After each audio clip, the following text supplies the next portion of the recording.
Assalamu alaikum. If the brothers can come to this side, it would be good. That way the sisters can come forward if they like. This side being your left. Right? Yes. Okay. Good, thank you.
Assalamu alaikum. Assalamu alaikum. هي دي العملية. كويس. It's good. Yeah, good. Alhamdulillah.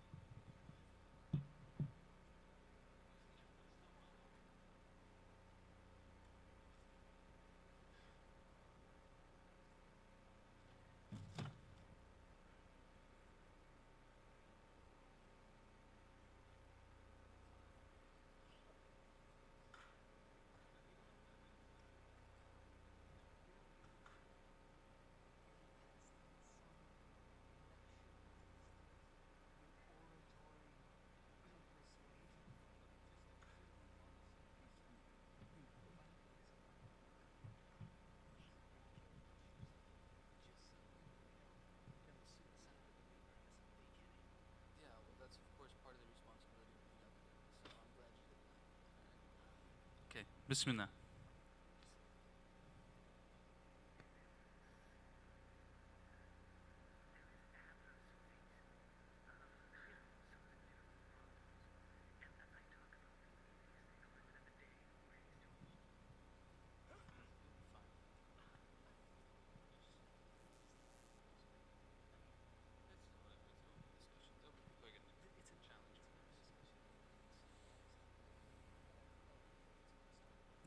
Bismillah. Bismillah wa salatu wassalamu ala rasulina wa ala alihi wa sahbihi wa man wala.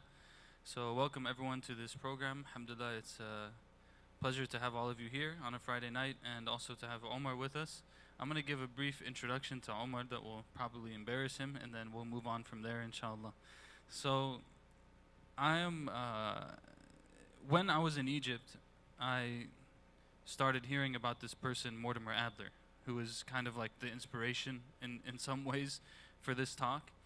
And Mortimer Adler was an American academic and philosopher who was very serious about the great books of Western civilization. And he put this massive collection together, and he wrote another book that was really important called How to Read a Book. I would encourage everyone to read this, How to Read a Book. It's very interesting. And so in the course of all of his work, he really pushed the importance of studying the classics. And the push was always study the classics, make sure you study the classics. You should read books that are too hard for you to understand at times, and then eventually you'll build the capability to go through them.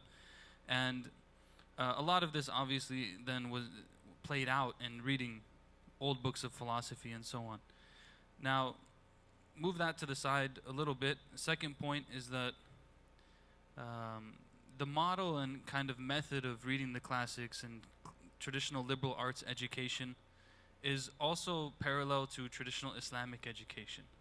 So the same things that are pushed in traditional liberal arts education are methodologically also pushed in Islamic education. So things like grammar, rhetoric, logic, being able to reason, being able to, express and discuss different ideas. And so you have these parallel tracks that are going on. The third thing then is how this gentleman comes into it. So a couple years ago at the masjid, obviously in my work here, I interact with different people. And one of the things that I'm convinced of over time is that if someone seriously follows this kind of like classical model of education, they will attain to a higher level of intelligence and understanding than most other people will, and just like dilly-dallying. And so at some point, maybe over 2 years ago, Omar comes up to me and he's asking me if I've read the book Moby Dick. Right? It's a great classic in English, right? And I don't remember exactly what I said. I probably kind of read it at some point because it was required in school or something like that, but I don't recall actually reading it. But he was very much interested in the book. And over the course, that was our introduction. Over the course of the next 2 years, probably, don't worry, it's not going to go too far. We had a lot of conversations about different issues in philosophy and different thinkers and their books, and he would, come with massive text and notes in them and all these type of things, and we have discussions. And every now and then, even after I left, he would send me messages with quotes of different people. So one of the quotes that came recently was from Mortimer Adler. And so this person was a major philosopher in the American context in the last century, it turns out that at the end of his life, he actually became a Christian. And to me, that's fascinating. And the reason why I'm bringing this up is because a lot of Muslims, I think, have kind of a tendency to believe that there's a contradiction between faith and philosophical pursuits. And I think his case study, even though he didn't become a Muslim, but eventually he believed in God, shows that there's not a contradiction between these two things. Now, that aside, in Muslim tradition, great philosophical contributions came from Muslim scholars all throughout history. There are debates in Muslim history about whether or not it's permissible to study philosophy. So maybe this is why some of this discussion comes up. Some of the hadith scholars, for example, used to hold that it's haram to study philosophy. But their idea was that this will lead people to disbelief. Others amongst them, other scholars believed that it was okay and it was part of like the intellectual training of an individual. Regardless of where someone stands on this, when you live in America in the 21st century, you will undoubtedly be affected by philosophy whether you like it or not. You may not even realize it's happening most of the time, but it's happening. So ideas are being presented, things are being argued that maybe are coming from that realm. So based out of all of this, after he sent me that message, I told him, why don't you come to the masjid, do a small presentation on Mortimer Adler and who he was and his kind of like philosophical journey and how he ended up deciding to believe in God at the end, and maybe some of the things that we can learn from that. So, you ready? I asked the audience to be merciful with our brother.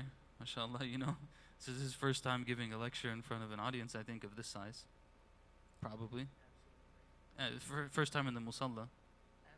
Yeah, so be merciful with him, and inshallah we'll all benefit from the conversation. And then probably we'll have a little bit of a discussion leading up to Isha. We'll probably have some like question answers and things, discussions. We can take comments from, I see some notable individuals in the audience today that I'm sure have contributions to this discussion. So that being said, we will pass it over. Jazakallah khair. Bismillah ar-Rahman ar-Rahim. Assalamu alaikum wa rahmatullahi wa barakatuh.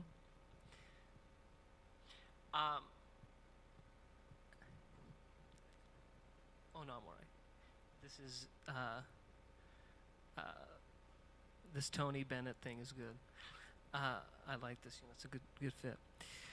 I was going to add just one point to your introduction that just going to warn the folks that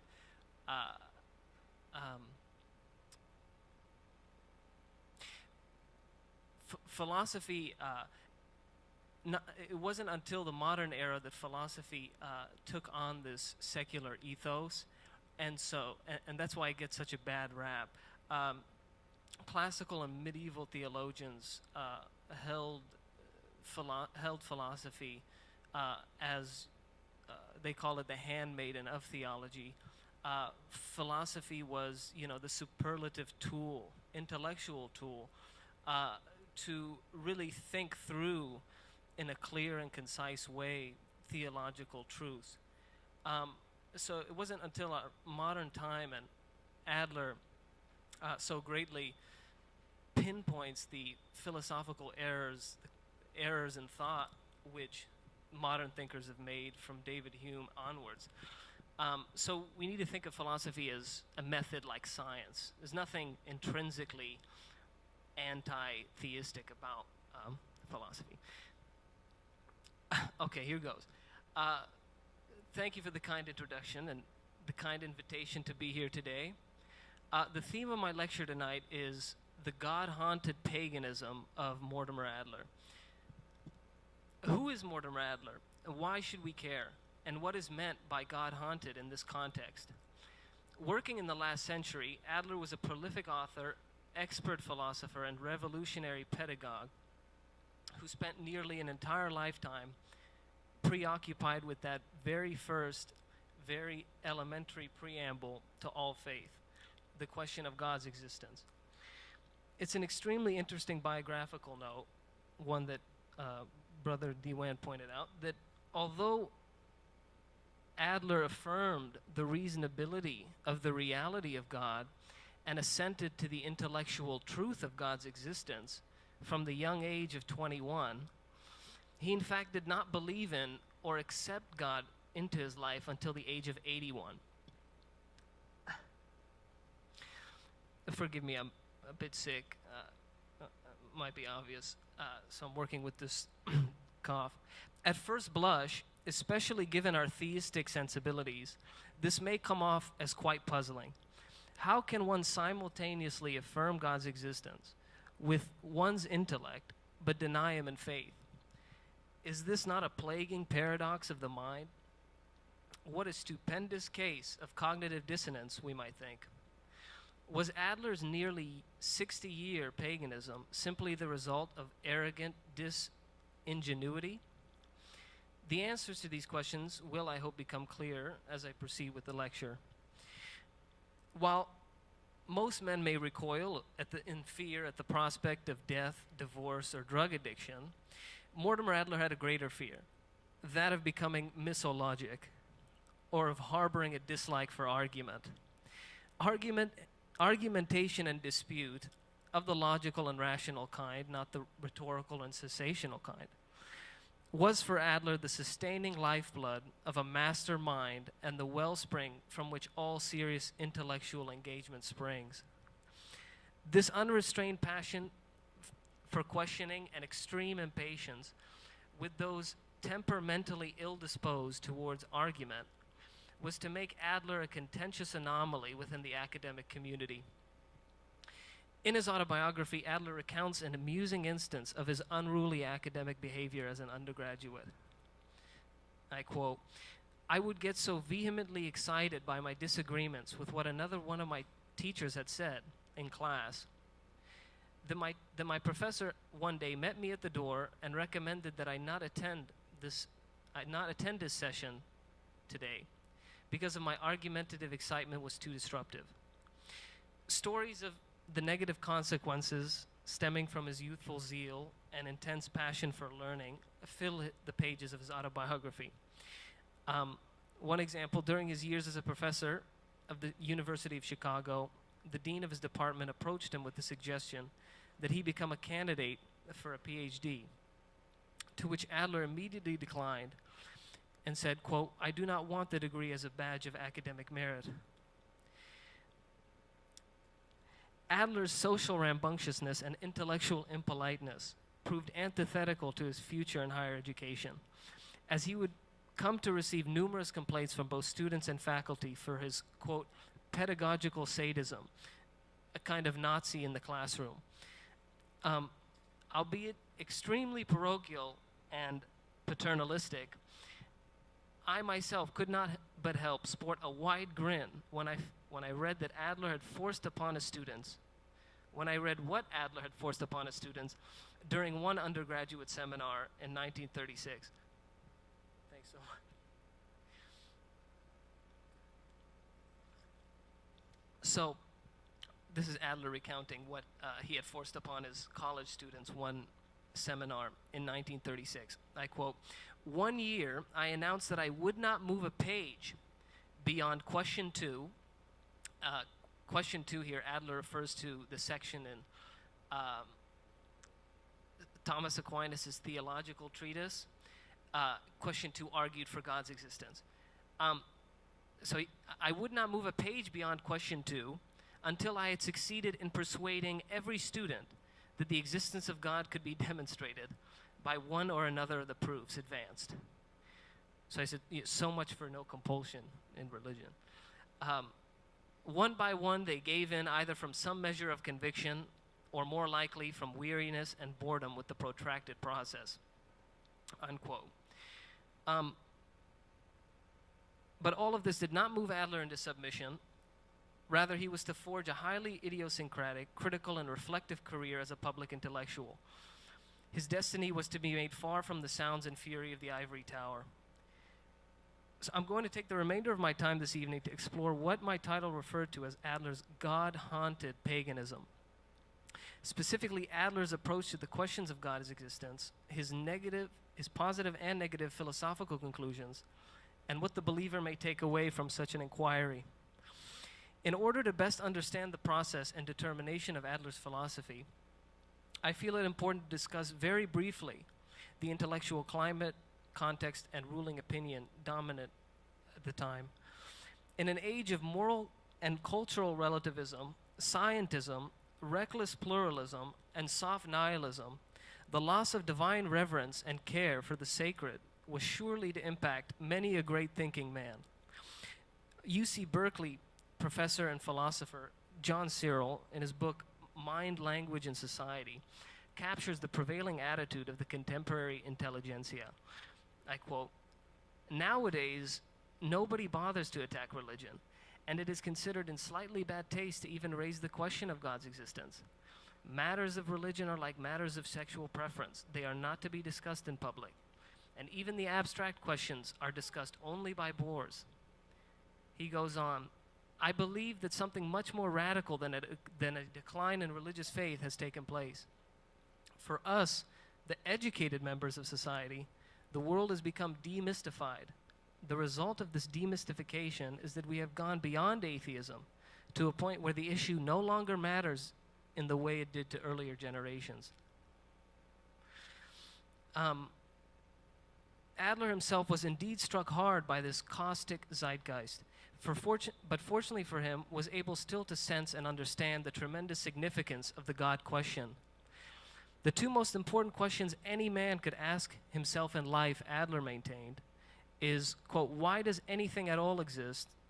and, quote, "Does God exist?" Questions which are eternally wedded, in my opinion. The weight of the God question is, for Adler, one of insurmountable significance. The weight and force which such a question pressed upon the mind was redoubtably empowering and was necessary for the examined life. While God may be culturally dead, as Nietzsche propounded, intellectually Adler felt compelled to take up swords to find dialectical solace on this all too important issue. And the word dialectic here, I might be using it often. I should stop and explain. In ordinary language usage, it means a method of discussion and argumentation.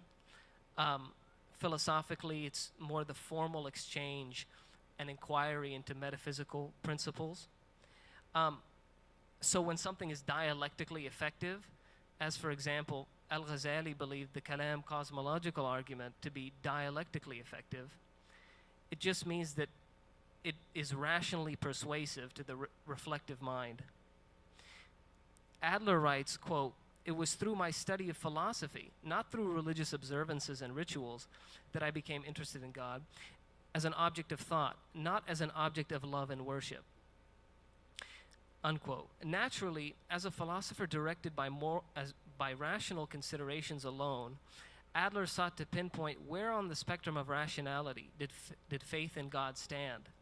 Was belief irrational, non-rational, infrarational, rational, or ultra-rational?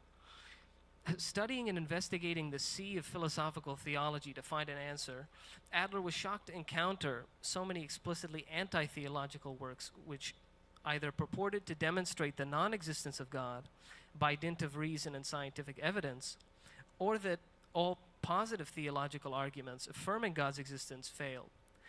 Troubled by this great attack against the intellectual foundations of faith, and himself being a man of fiery polemic and an adherent to Enlightenment-esque reason, Adler would not assent to belief until he had succeeded in establishing God's existence, quote, beyond a reasonable doubt, unquote. After decades of study into the problem, Adler came to see that many, if not most, of the philosophical and scientific arguments over the question of God's existence were characterized less by dialectical subtlety and nuanced difference, and more by a misunderstanding of terms and concepts. This misunderstanding had swept the cultural and intellectual communities by storm. Take, for example, the word God itself. Most atheists do not call to mind the correct conception and understanding of God when engaged in polemic. When asked how he would react if he encountered God in an afterlife, Richard Dawkins stated that he would first ask God, quote, "Which one are you?"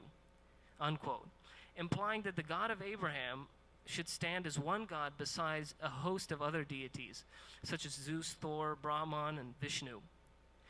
Adler corrects this fortuitous error, explaining, quote, "We should not think of God as a supreme being, but rather as the supreme being, the one and only being which no greater can be thought," unquote. God is an unclassifiable and unconditioned theoretical construct, a proper name denoting a singular entity. God does not participate in truth, he is truth. God does not participate in intelligence, he is intelligence. So he's not conditioned in any way. Moreover, Adler maintains a moment's contemplation about who and what God is, bearing in mind purely by philosophical methods.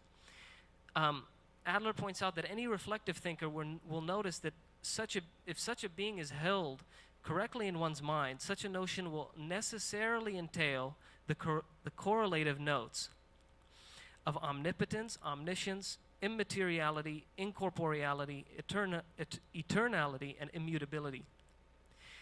But given the depth and breadth of the philosophical and theological territory covered by Adler in his nearly 50-year study into the question of God's existence, and given my time constraints here tonight, I will briefly present three anti-theological arguments which Adler claims fail in his quest to find truth on the question, then go on to explain ultimately his leap of faith. First objection, there's, excuse me just one moment, for a corrective here.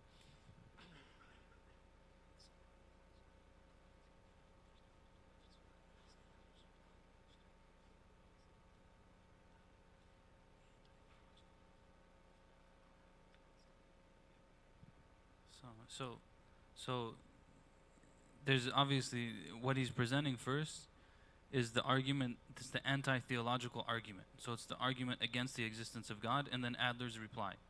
So when we say the anti-theological argument, don't go crazy, right? It's not Omar actually saying that. This is presenting the argument that people make, and then Adler's response to it. Is understood? Understood? Okay. Yeah, don't worry. It's not at all fully developed and so trenchant. First objection, there is no empirical evidence for God's existence. Adler's reply. This involves two category mistakes, according to Adler. One is that God isn't the type or kind of being which can be empirically examined.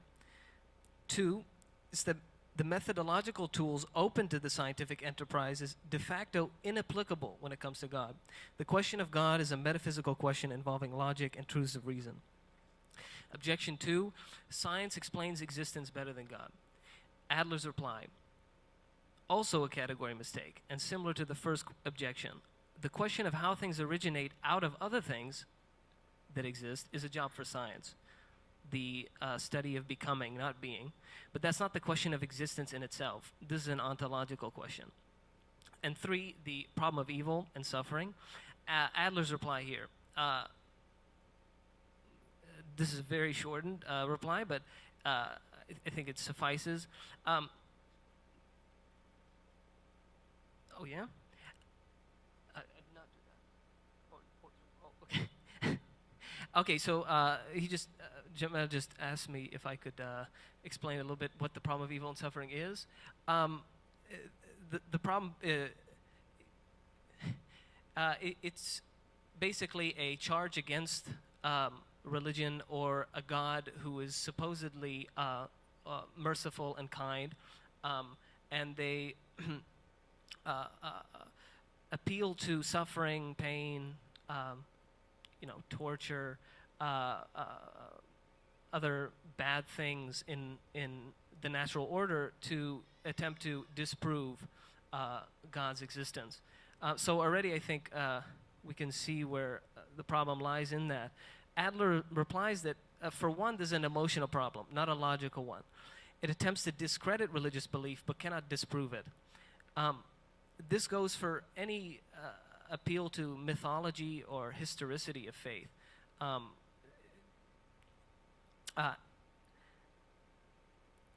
Also, to make an interesting note by way of digression here, often the answer to philosophical questions are extremely relative to what is one's criterion for what constitutes a good answer.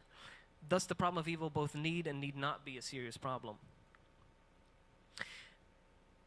At the near end of an illustrious career as a scholar in the field of philosophical theology, Adler concluded that there were nearly half a dozen good arguments for God's existence, one demonstrably convincing proof, and nearly no atheistic disproofs. There was a lot of atheistic discredits, but once again, this wouldn't go not 1 inch to disproving the existence of God. So what was to stop Adler from accepting faith and coming to know God for all these years? For Adler, the problem is not that certain positive philosophical doctrines arise to produce dialectical conflict with tenets found in Abrahamic theology. Rather, it is what philosophy can't affirm positively about the truth put forth by religion, which plagues Adler's intellectual career. There are two paths to truths. One is by reason, the other revelation. For the Muslim, any and all truth, no matter the method employed for reaching it, leads to God.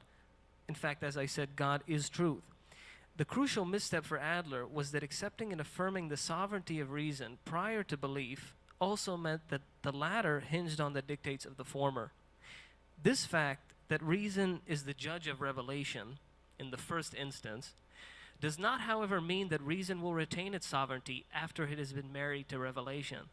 Once the marriage between reason and revelation has been consummated, if I can use that, the sacred doctrines of theology enjoy the highest status within the domain of knowledge. In his preface to the Critique of Pure Reason, the philosopher Immanuel Kant writes about the power and limitations of reason and its natural servility to revelation. I quote, "Human reason has this peculiar fate that in one species of its knowledge it is burdened by questions which, as prescribed by the very nature of reason itself, it is not able to ignore, but which, as transcending all its powers, it is also not able to answer." He goes on famously to say, "I have therefore found it necessary to deny knowledge in order to make room for faith."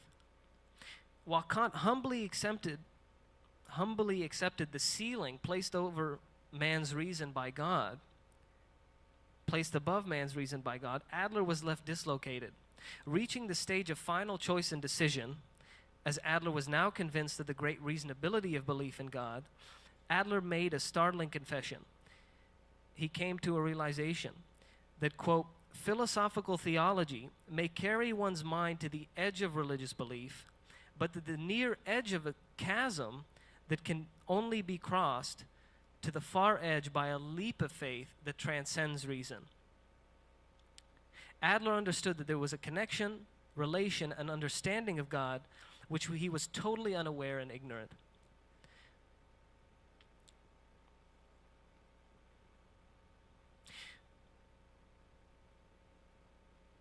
So, if you remember, we talked about just to conceive of the notion of what God is and his nature would necessarily entail some correlative notes, such as omniscience and omnipotence. I did not mention it. One note, which is particularly important to us Muslims, to any believer, which is omnibenevolence, just God, a loving God. You can't infer that from the simple conception of God. So it's very important. I quote, there's one perfection, Adler writes, that the philosophical conception of God does not include and that cannot be established by purely philosophical reasoning. That is the goodness of God, not his ontological perfection, but his benevolent love of his creatures, his providential government of and care for them, his being a gracious God who is both just and merciful, and who answers our prayers and forgives our sins. This Adler came to see was the full and robust meaning of true belief. His philosophical empire, constructed from bare toil and scrupulous principle, rested entirely upon a valley of quicksand when viewed in light of revealed truth. Reason and revelation turned out to be one side of the same coin.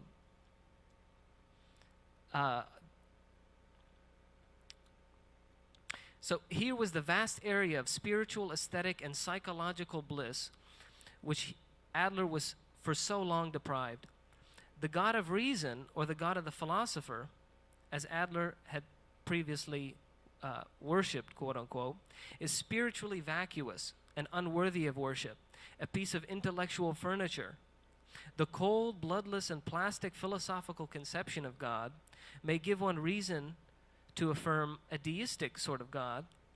A deistic God is a conception of God that is indifferent and impartial, a God wholly removed from the natural order.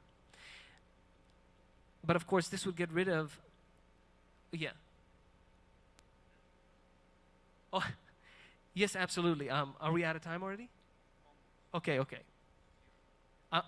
I'm finished. Last paragraph, I'm sorry. So, the distinction between belief and knowledge, and that scientific propositions, and that scientific propositions can claim certitude with more authority than can philosophic or theological propositions, will be important to mind.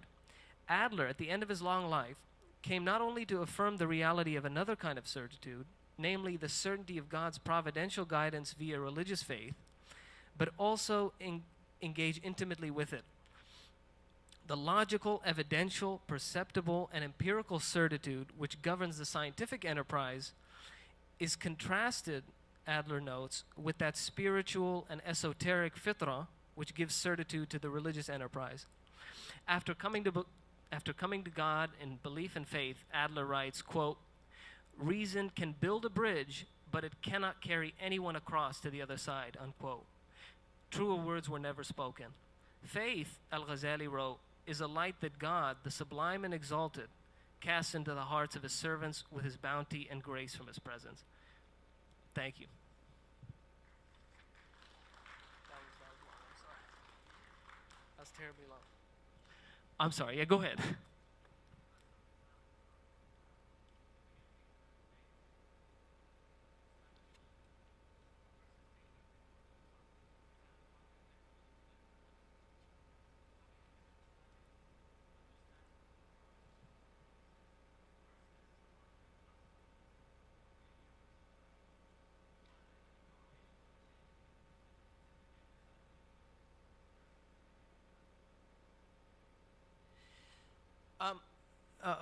Okay, so forgive me.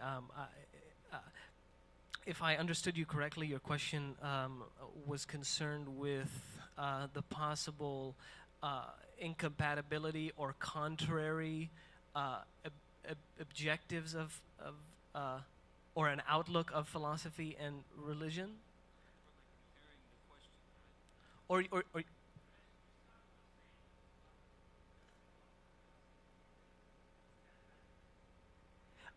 yeah, uh-huh.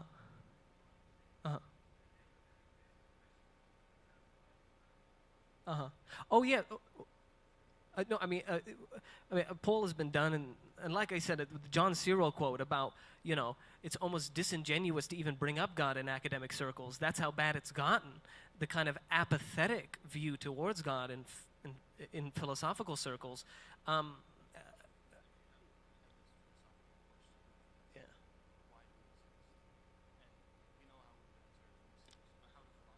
Okay. So yeah, okay. So then that question is different. If you were to if you were to ask, what would most philosophers today approach, and keep in mind there are many religious philosophers. So that's where I was kind of getting thrown. If you take a completely pagan, atheistic philosophical approach based on rational considerations alone, you have completely the spectrum is terribly wide there. Most philosophers nowadays are naturalists. They believe in no supernatural order. They don't hold to anything beyond the natural realm, the cosmos. That's the kind of scientism which is fashionable. So purpose for the philosopher, if you go back to Aristotle and Plato, their purpose, the ultimate goal in life, and again, they were totally unaware of Judaism, Christianity. Christianity wasn't even around. They held to a purpose in life which is surprisingly and graciously similar to the Muslim, to the believer. So once again, there's nothing intrinsic about philosophy that takes you in one into one way of thinking. Thank you. That's a great question. Okay, yeah, I think we're out of time, but So we'll take we have about a minute or two before we need to make adhan and then do Isha. After Isha, we can continue the conversation if people have questions or you have particular areas you want to try to delve into more deeply. I think if we can save your question for after, it's okay. Inshallah, I just want to make one comment before we do the adhan. One of the things that struck me, and I hope people are able to follow at some level, was this statement that Adler accepted intellectually the existence of God at around age of 21, but he didn't accept the existence of God as an act of faith until the end of his life, almost 60 years later. And I think that that's a very interesting kind of concept to think about, because a lot of times we get very, especially in the environment that we're in, we get very serious about being able to prove the logic or the science behind it. For example, even there was a question recently about what is the science behind what we say about dogs, and you get into a very technical yes or no type analysis of things. And what's interesting about this whole discussion is that he was able to intellectually say that God existed early on, but to take the leap of faith into actually believe in as an act of faith in God is a different step.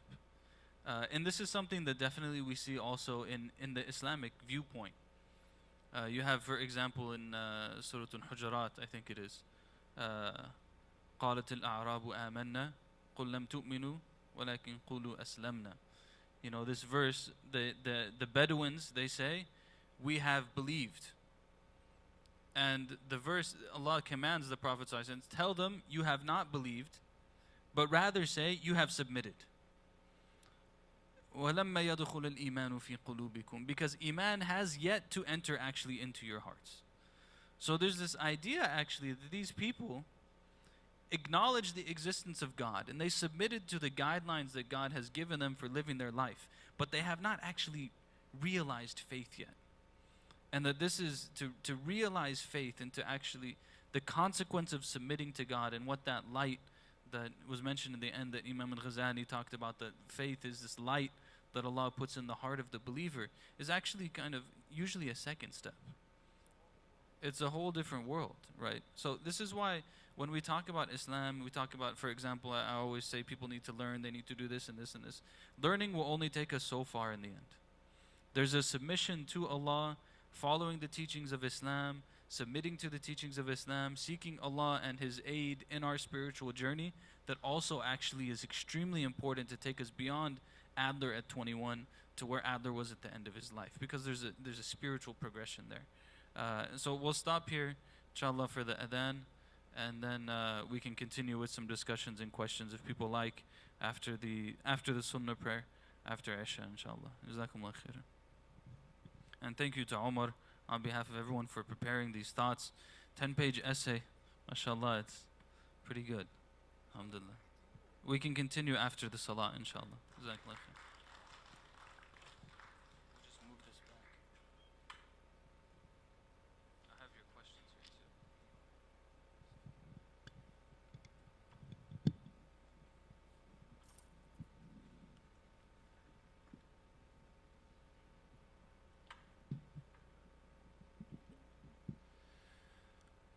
الله أكبر الله أكبر الله أكبر الله أكبر أشهد أن لا إله إلا الله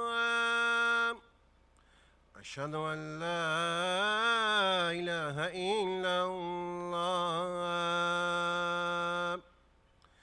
أشهد أن محمد رسول الله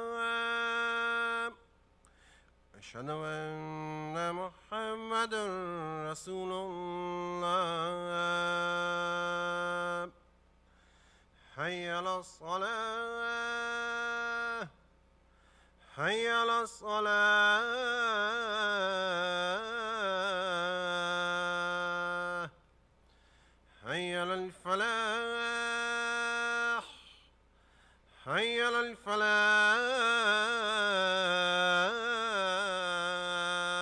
الفلاح الله أكبر الله أكبر لا إله إلا الله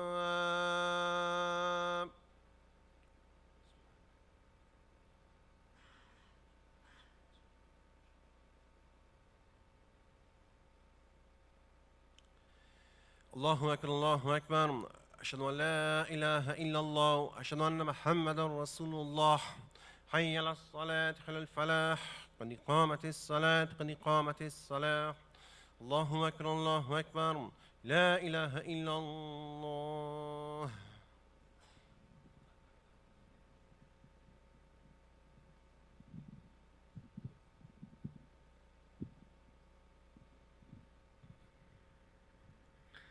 استووا واستقيموا واعتدلوا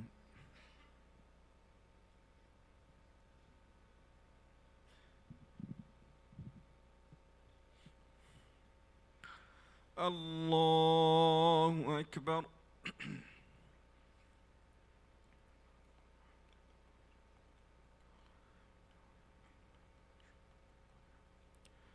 بسم الله الرحمن الرحيم الحمد لله رب العالمين الرحمن الرحيم مالك يوم الدين إياك نعبد وإياك نستعين اهدنا الصراط المستقيم صراط الذين أنعمت عليهم غير المغضوب عليهم ولا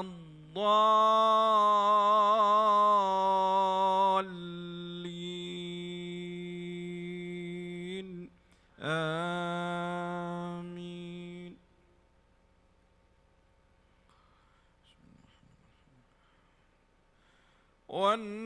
والنجم إذا هوى ما ضل صاحبكم وما غوى وما ينطق عن الهوى إن هو إلا وحي يوحى علمه شديد القوى ذو مرة فاستوى وهو بالأفق الأعلى ثم دنا فتدلى فكان قاب قوسين أو أدنى فأوحى إلى عبده ما أوحى ما كذب الفؤاد ما رأى أفتمارونه على ما يرى ولقد رآه نزلة أخرى عند سدرة المنتهى عندها جنة المأوى إذ يغشى السدرة ما يغشى ما زاغ البصر وما طغى لقد رأى من آيات ربه الكبرى.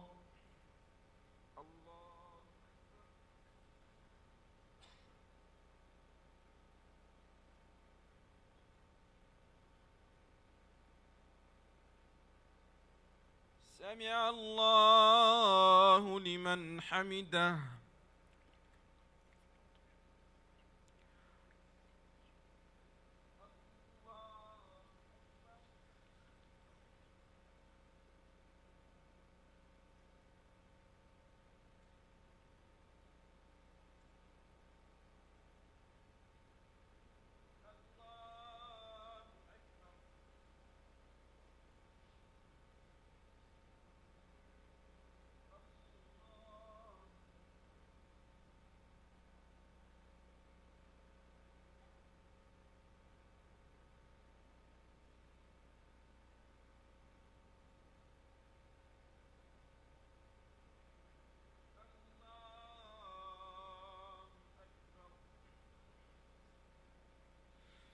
بسم الله الرحمن الرحيم.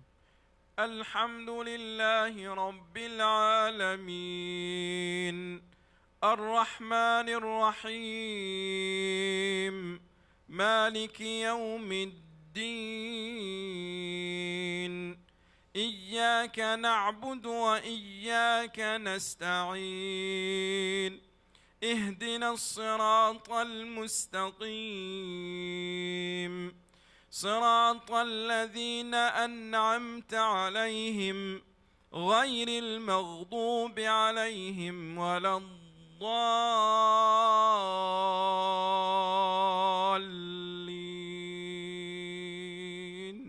آمين.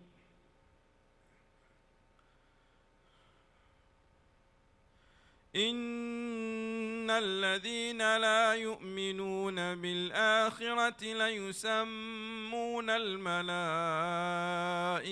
تسمية الأنثى وما لهم به من علم إن يتبعون إلا الظن وإن الظن لا يغني من الحق شيئا فأعرض عمن تولى عن ذكرنا ولم يرد إلا الحياة الدنيا ذلك مبلغهم من العلم إن ربك هو أعلم بمن ضل عن سبيله وهو أعلم بمن اهتدى ولله ما في السماوات وما في الأرض ليجزي الذين أساءوا بما عملوا ويجزي الذين أحسنوا بالحسنى الذين يجتنبون كبائر الإثم والفواحش إلا اللمم إن ربك واسع المغفرة هو أعلم بكم إذ أنشاكم من الأرض وإذ أنتم أجنة في بطون أمهاتكم فلا تزكوا أنفسكم هو أعلم بمن اتقى.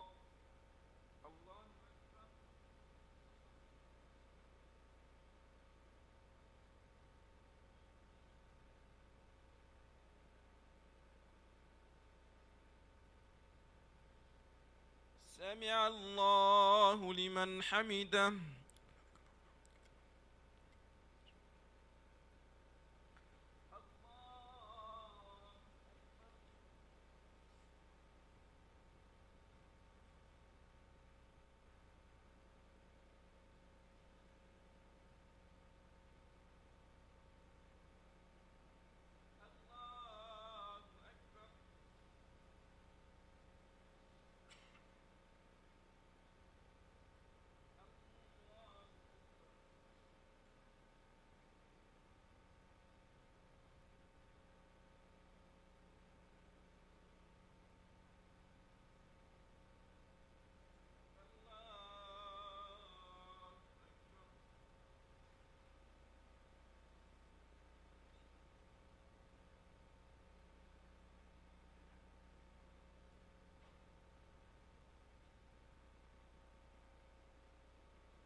بسم الله الرحمن الرحيم.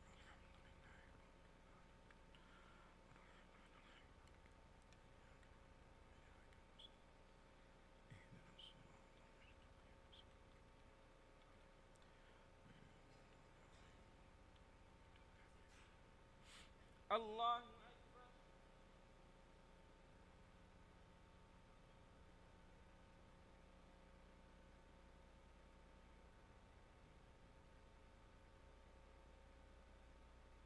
سمع الله لمن حمده.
سمع الله لمن حمده.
Assalamu alaikum.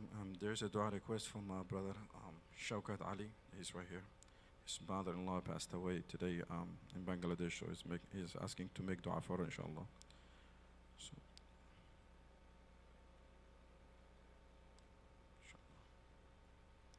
So, please make dua for her, inshallah. Allahumma aghfir lahu warhamha rabbil alameen. اللهم اغفر له وارحمه رب العالمين. اللهم اغفر له وارحمه رب العالمين. اللهم اغفر له وارحمه جميع موتى المسلمين. اللهم عافهم واعف عنهم. اللهم عافهم واعف عنهم. اللهم اكرم نزلهم. اللهم وسع مدخلهم. اللهم اغسلهم بالماء والثلج والبرد. اللهم نقهم من الذنوب والخطايا كما ينقى الثوب الابيض من الدنس. اللهم فرج هم المهمومين ونفس كرب المكروبين واقض الدين عن المدينين واشف مرضانا ومرضى المسلمين وارحم موتانا موتى المسلمين وارحم موتانا موتى المسلمين برحمتك يا أرحم الراحمين. اللهم ربنا آتنا في الدنيا حسنة وفي الآخرة حسنة وقنا عذاب النار. اللهم صل على نبينا محمد وعلى آله وصحبه أجمعين.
Assalamu alaikum. We're going to start again. If people have questions, they want to continue the conversation with Omar, you're welcome to do so. I'm just going to step outside and talk to a couple of the brothers quickly, and then I'll be back. So you can continue, inshallah.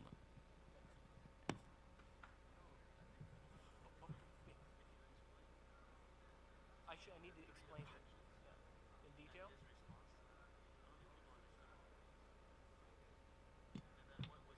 I thought. Oh, that's right. Oh, that's right. Bismillah ar-Rahman ar-Rahim. Okay, so in attempt to revive this dwindling number of philosophy lovers, it's Assalamu alaikum, brother. It's good to see you so long.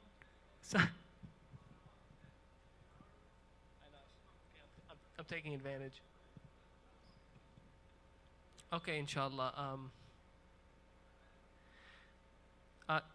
Well, Jamaal Diwan asked me, was there something? Okay. Jamaal Diwan was asking me to clarify or to sort of expound upon some of the anti-theological objections, and to talk about, you know, that one proof which Adler was so intimately involved and thought was really a convincing proof beyond a reasonable doubt. But before I do that, I don't want to take up all the time. If anybody has questions, I would really like to address them, talk about them. Yes, please.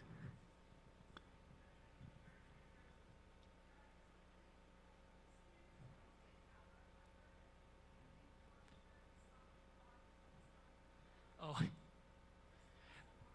yeah. No. Thank you so much for bringing that up. It's a terribly interesting point, and one that I didn't get a chance to cover. Adler has a book. By the way, I recommend for everybody to just check out his bibliography, because he has a book covering so much of the criterion for truth in religion. He has a book called Truth and Religion, The Unity of the Logic of Truth. And in that book, he goes through the Far Eastern religions. He talks about Islam, Judaism, Christianity. And he talks about, you know, which one he thinks is closer to truth, which one has more factual, moral, it's difficult to say spiritual truth. But to be direct now, it's sad, you know, because Adler is so austere and scrupulous in his method and in his approach. I mean, he's so dedicated to his reasoning and objectivity. When he encounters, first of all, he recognizes, he came to conclude that the three monotheisms of the West were the closest, had to be the truth, one of the three. He became a Christian, as Diwan mentioned at the end of his life, because he really was trained in the West. And he was so intimately tied with Western philosophers and theologians. There was a point about Islam. He said he felt that in Islam, the line between philosophy and theology was a bit too transparent. He felt that, and again, I disagree with other reasons. He felt that in Christianity, God was immanent and transcendent in a much more robust manner. Of course, Jesus, you know. So emotionally, I get that. I think intellectually, it's very problematic.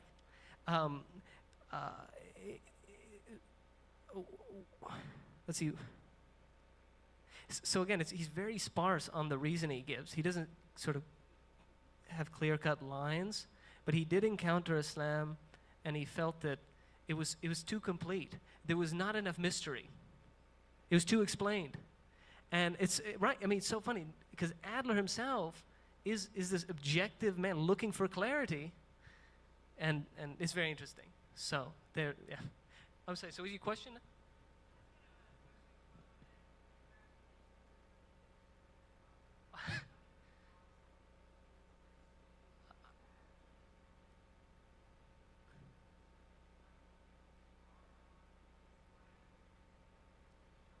Thanks. I'm surprised nobody fell asleep.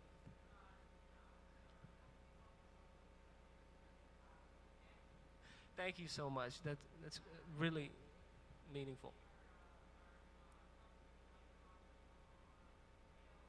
I,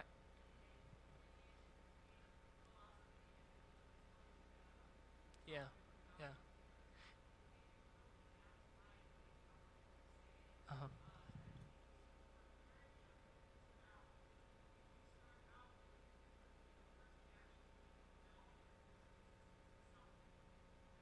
Absolutely. Absolutely. Uh-huh. Uh-huh.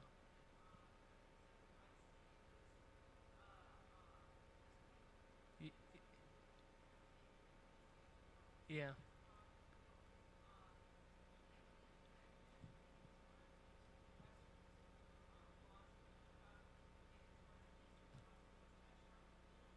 Uh-huh.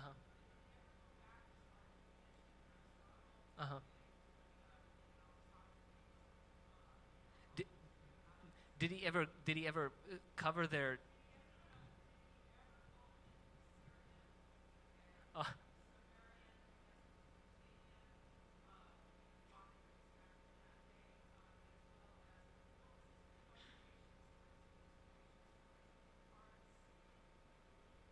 uh-huh.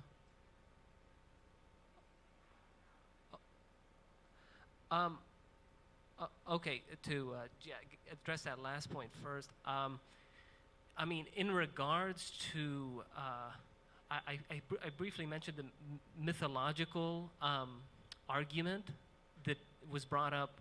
I'm not, maybe you're familiar with Joseph Campbell. Okay.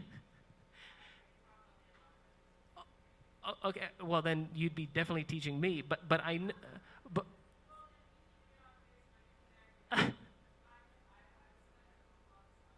because in fact Adler goes to town on him. Uh, he goes to town on it, and it's quite entertaining, really. He attacks his moral character just as much as his intellectual. Yeah, I know. In a footnote too, he says, don't listen to this guy because he's morally, backwards and this and that. Which honestly doesn't it get enough clout, if I can use that word, in today's intelligentsia. A person's moral character ought to play a part in how people view him, rather than separate personal and. But that's another issue. With Joseph Campbell's, in his response to the claims that yes, there was virgin births, absolutely, before in Indian, in Native American, African cultures. There were.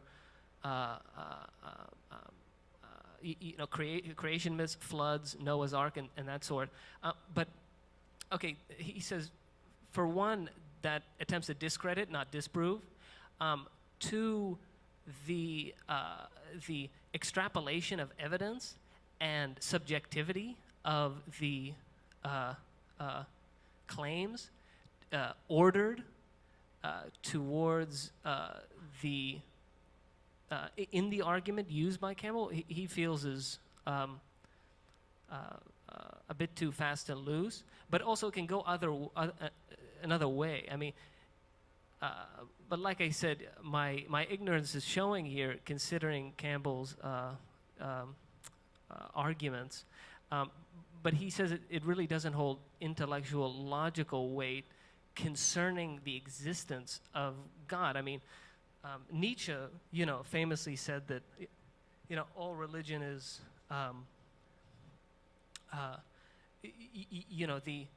was created by their individual prophets based on their own subjective, passionate interests. So fine, you can make that claim. It doesn't go any way towards proving the factual truth of the faith.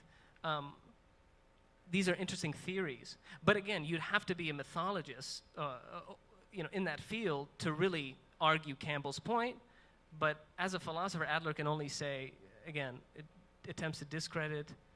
I'd actually have to look back at the book. There's some more points. I'm sorry. Um, but yeah, it's sad that Adler's scope and depth of study was so great, but he really just did not delve into Islamic philosophy, and so as much as we'd like, of course. I mean, he comments about, he famously created the great books of the Western world. He comments about his desire but inability to make great books of the entire world, and that it was just beyond his grasp, if you will. Yeah, go ahead.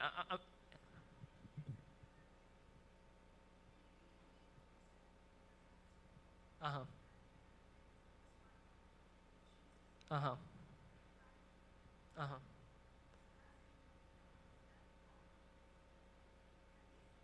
Mm-hmm. It,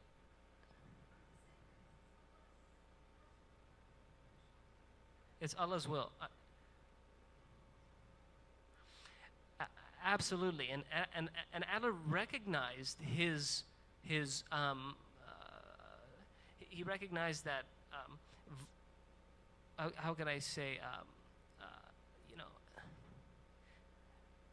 when it came down to the final choice, that deep, meaningful, existential choice, he recognized that there was nothing stopping him but his own caprice, and that's what's very important. He said, there's this entire world. This entire relationship with God that I haven't had for my whole life. He's had like I said, philosophical relationship. But to the technical point about inferring goodness from the conception of God, philosophically, because he couldn't get there, he did not care to follow on the basis of Scripture. It has to be philosophical or nothing.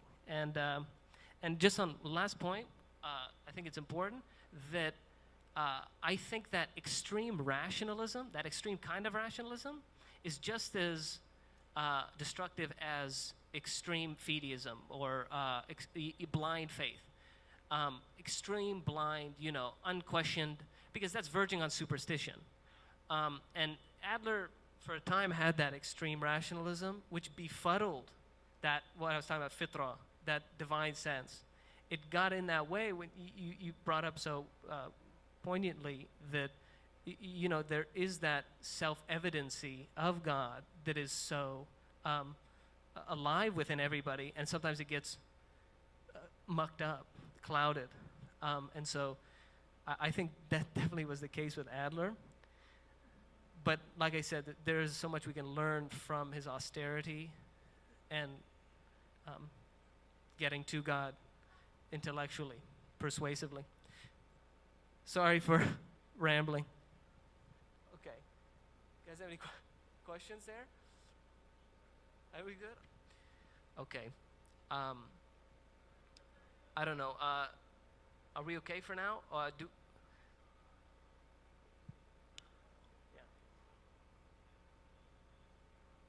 Yeah.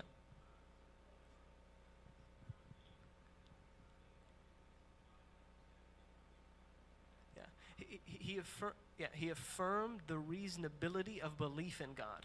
He said it was reasonable to believe in God, but he did not believe and come to know God in a way that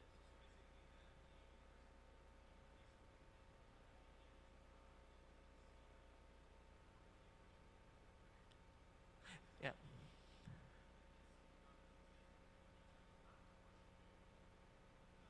Mm-hmm. Well, okay, yeah, so he speaks about, in retrospect, when he does accept God, Christian God, at the old age, he says, thinking back, he would simultaneously affirm and deny. God would rise and fall on the argument. If the logic of the argument didn't stand, the reasonability and belief would go, and so he could never commit. He was always afraid about a faulty premise. And so, and like I said, he had this sort of enlightenment-esque adherence to reason. So he I quoted Kant, who said, I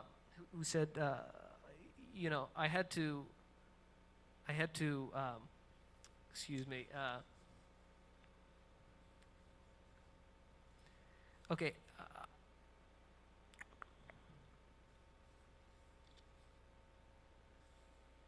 I had to deny knowledge to make room for faith. And that was sacrilege for Adler, denying knowledge to make room for faith. Yeah.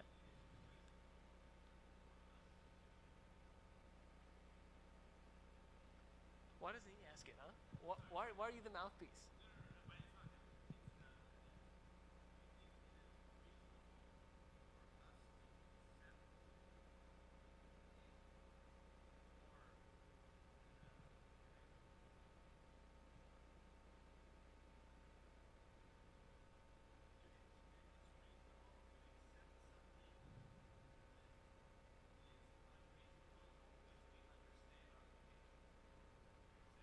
Oh, yeah. There was, and Adler writes this about the medieval theologians would constantly champion this Latin phrase, and again, it skips my mind now, but it's this famous slogan that says, "I believe it because it is absurd," and of course, that makes sense because when you think about the Trinity and trying to square that with logic. The medieval theologians would say, I believe it because it is absurd. It's so radically ununderstandable. Yeah, but yes, no. To answer your question, I'm sorry. Yeah. Oh, yeah. No. Yeah, you're absolutely right. Yes, I would say yes.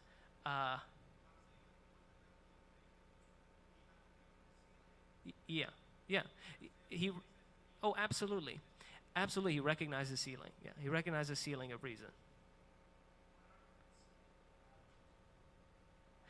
Okay, yeah, so what arguments led him? I think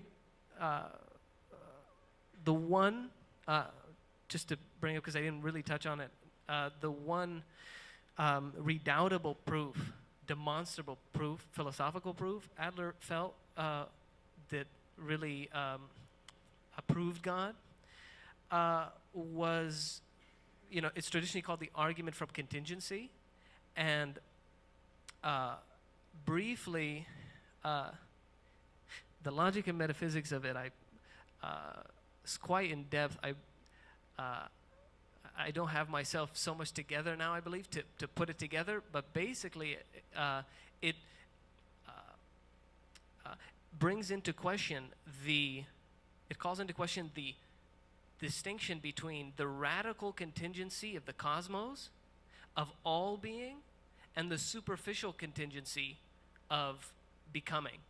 Now, I know that's a bit philosophical jargon, but basically, in simplified terms, that's to say that we know things come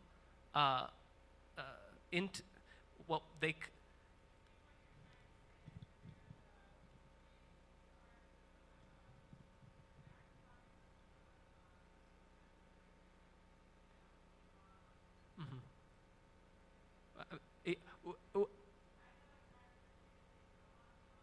Yeah,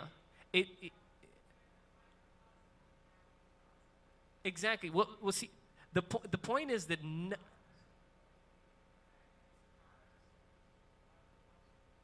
he's saying that's Ibn Arabi, if you're familiar. Okay, yeah. So, well, no, he's just saying that's also it invokes, yeah, Ibn Arabi. But, mm-hmm.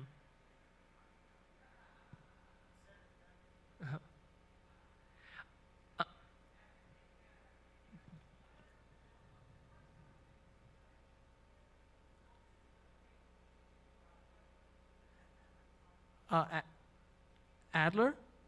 1917, born, dead 2001.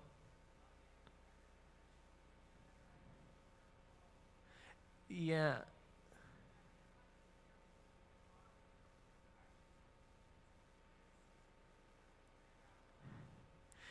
Oh my gosh. Oh my. I mean, you recall that Cyril quote, about no, we've gone beyond atheism, like to apatheism, to apathetic atheism. Nobody even cares. This is, I think, a worse, greater enemy. It's a new kind of enemy. But Ahmed, just to reply that the great contingency argument hinges on that nothing gets ex-nihilated. Nothing comes in and out of existence. Everything just changes form. So, I mean, I know it's quite obvious, but it's a striking philosophical point when thought through that if life and death, ashes to dust, if nothing gets newly created into being, that would be superficial contingency. But because the cosmos, and he says whether finite or infinite, so it doesn't matter. So he doesn't even care about that first cause argument that everybody's so hyped up about. He says that's good too, but this is even stronger, that the cosmos could not be, that the cosmos could be something. We could have a different set of natural laws. We could have, human beings. I mean, he's thinking in naturalistic terms, of course, but he's saying human beings could have evolved to have 3 legs, let's say. So this kind of contingency, when applied to the entire realm of existence, everything, that everything could be not what it is, requires a ex-nihilator and sustainer. Because if it did not have this, and again, shortened version, the universe could just as has no reason, no sufficient or efficient reason to stay in being. Okay. Okay.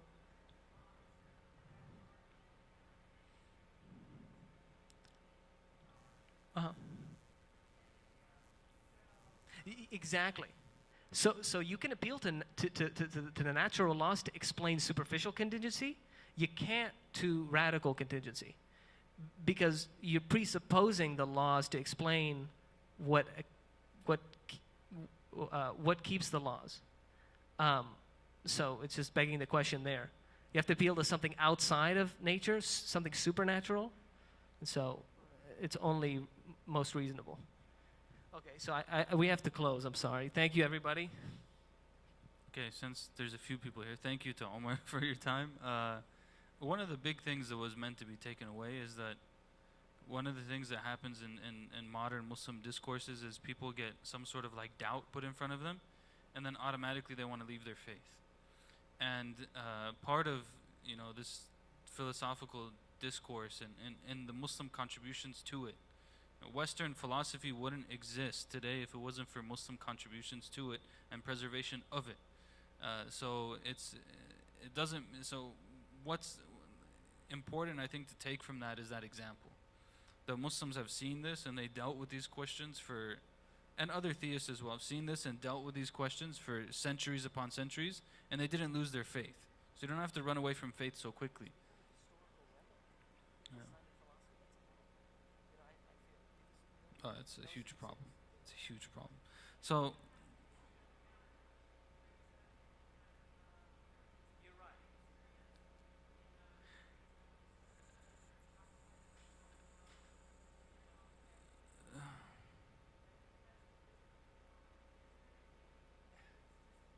sure, I mean, part of the problem is the death of philosophical discourse in Muslim communities. I mean, it depends on who you talk to, and it depends on who you talk to, what their background is, where they're from, how hurt they are by colonialism, a lot of different things. But Don't It's a bigger discussion. Yeah. وصلى الله وسلم على سيدنا Muhammad. We have to close the masjid. We'll see you guys inshallah next time. جزاكم الله خيرا. السلام عليكم ورحمة الله.